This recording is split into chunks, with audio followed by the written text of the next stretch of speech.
ሰላም ጤና ይስጥልን የተከበራችሁ ተመልካቾቻችን የጌታ ኢየሱስ ክርስቶስ ጸጋና ሰላም ይብዛላችሁ። ከክራይስት አርሚ ቴሌቪዥን ዜናዎችን ወደ እናንተ የምንደርስበት ሰዓት ላይ እንገኛለን። ከዜናዎቹ ጋር እኔ ምትስኑት ሀብቴ ከመላው የስቱዲዮ ባለሙያዎች ጋር ወደ እናንተ እናደርሳለን። ወደ ዝርዝር አልፋለሁ።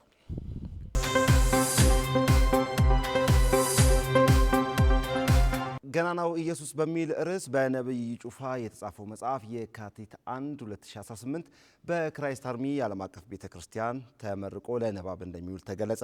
የመጽሐፉ ምረቃ አስመልክቶ ጥር 18 2018 ዓ.ም በማዶ ሆቴል ጋዜጣዊ መግለጫ የተሰጠ ሲሆን ከ50,000 ኮፒ በላይ ለአንባቢያን ምቹ በሆነ መንገድ መዘጋጀት መቻሉን ተጠቁሟል። የመጽሐፉ ደራሲ ነብይ ጩፋ ገናናው ኢየሱስ የተሰኘው መንፈሳዊ መጽሐፍ በእግዚአብሔር እርዳታ ተጽፎ ከጸሎት ከጥልቅ መንፈሳዊ አስተዋጽኦና ከቃሉ ብርሃን ተነስቶ ለአንባቢያን ልብ የሚደርስ እምነትን የሚያበረታ መልእክት ይዞ ለንባብ መዘጋጀቱን ተናግረዋል። ይህ የተቀደሰ ስራ ለሕይወት መንገድ ብርሃን እንዲሆን በመመርኮዝ የመጽሐፉ ይፋዊ ምረቃ በየካቲት 1 ቀን በ2018 ዓ.ም በክራይስት አርሚ ኢንተርናሽናል ቸርች አዲስ አበባ አጥቢያ በደስታና በመንፈሳዊ ክብር እንደሚካሄድም ተናግረዋል። በዚህ ታሪካዊና ልዩ ቀን ወዳጆቻችሁና ቤተሰቦቻችን በመጋበዝ በዕለቱ በመገኘት የበረከቱ ተካፋይ እንዲሆኑ በታላቅ አክብሮት እና ፍቅር ነብይ ጩፋ ጋብዘዋል።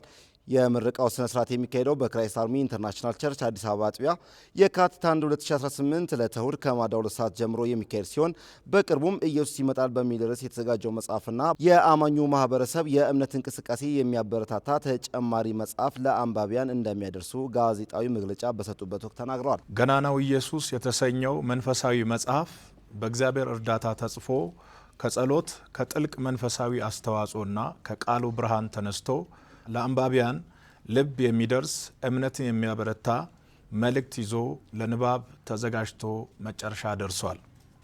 ይህ የተቀደሰ ሥራ ለሕይወት መንገድ ብርሃን እንዲሆን በመመርኮዝ የመጽሐፉ ይፋዊ ምረቃ በየካቲት 1 ቀን 2018 ዓ.ም በክራይስት አርሚ ኢንተርናሽናል ቸርች አዲስ አበባ አጥቢያ በደስታ እና በመንፈሳዊ ክብር ይካሄዳል። ስለዚህ በዚህ ታሪካዊና ልዩ ቀን ወዳጆቻችሁና ቤተሰቦቻችሁን በመጋበዝ በዕለቱ በመገኘት የበረከቱ ተካፋይ እንድትሆኑ ሁላችሁም በክብርና በፍቅር ተጋብዛችኋል። በጋዜጣዊ መግለጫውም ላይ የትውልድ አባት የሆኑት ፓስተር በቀለ ወልደ ኪዳን፣ የቤተ ክርስቲያኒቱ ፕሬዝዳንት ጽሕፈት ቤት ኃላፊ ዶክተር ደረጀ ማሞ፣ የበረከት ጉባኤ ቤተ ክርስቲያን ባለራዕይ የሆኑት ነብይ ዳግም እንዲሁም ጥሪ የተደረገላቸው እንግዶችና የሚዲያ አካላቶች ተገኝተዋል። የሚመጣው ትውልድ አንባቢ ከመሆኑ የተነሳ በእውነት ላይ የተመረኮዘ መጽሐፍ ለአንባቢው ማድረስ ያስፈልጋል ሲሉ ፓስተር በቀለ ወልደ ኪዳን ተናገሩ። ፓስተር በቀለ ወልደ ኪዳን ገናናው ኢየሱስ በሚል ርዕስ ተዘጋጅቶ በነበረው መጽሐፍ ጋዜጣዊ መግለጫ ላይ ይህንን ተናግረዋል። ለአንባቢ ትውልድ እውነትን መሰረት ያደረገ መጽሐፍ ጽፎ ማቅረብ ለትምህርት ለእውቀትም አስተዋጽኦ የጎላ መሆኑም በዕለቱ ተናግረዋል። በዚህ ጊዜ ልብ ወለድ መጽሐፍት ሰው ተሻምቶ በሚያነብበት ወቅት ሰው ገንዘቡን ሳያቅማማ በማውጣት እንደዚህ ያሉ እውነትና ሕይወትን ቀያሪ መጽሐፍት ገዝቶ እንዲያነቡ መልእክታቸውን ያቀረቡ ሲሆን ገናናው ኢየሱስ የተሰኘው መጽሐፍ ጠቃሚ መጽሐፍ መሆኑንም በዕለቱ ተናግረዋል። ቆንጆ መጽሐፍ ነው። በጣም እሱ የተረዳውን በቲቪው ብዙ ሰዎች ለማየት ይጓጉ የነበረውን ነገር በጽሁፍ ደግሞ አስቀምጧል። እንዴት በሕይወቱ ይሄንን ስራ እግዚአብሔር እንደሰራ ምስክርነቱን በስፋት ሰጥቶናል። መጽሐፍ በዚህ መልክ ቀርቶ ከዚህም ባነሰ በጣም ባነሰ መልክ እንኳን ቢዘጋጅ መጽሐፍ በጣም ጠቃሚ ነገር ነው። ሌላው በጋዜጣዊ መግለጫ የተገኙት የበረከት ጉባኤ ቤተክርስቲያን መሪ የሆኑት ነብይ ዳግም ታደለ እንዳሉት ከሆነ ሰው ለትውልድ ከሚያስተላልፈው አንዱና ዋነኛው አበርክቶ መጽሐፍ ሲሆን በነብይ ጩፋ የተጻፈው መጽሐፍም ለአንባቢ መቅረብ በመቻሉ ደስ መሰኘታቸውና አንባቢያንም በመጽሐፉ ተጠቃሚ እንዲሆኑ ጥሪያቸውን አቅርበዋል። ከሮጥናቸው ብዙ ሩጫዎች ይልቅ ሙተን እንኳን የሚሮጥ ነገር ቢኖር መጽሐፍ ነው። ይሄንን ትልቅ አበርክቶ ለትውልድ ስላቀረበ ከልቤ ነው ደስ ያለኝ። አመሰግናለሁ። ፕሮፌት እግዚአብሔር ይባርክ። ይሄ ትልቅ ነገር ነው። መጽሐፍ የትኛውም አይነት ቢሆን ጉዳት ያለው አይመስለኝም። መጽሐፍ እንኳን ስለ ኢየሱስ ገናናነት አውርቶ ስለምንም ቢያወራ መጽሐፍ ከተፈለገበት ጥቅም አለው።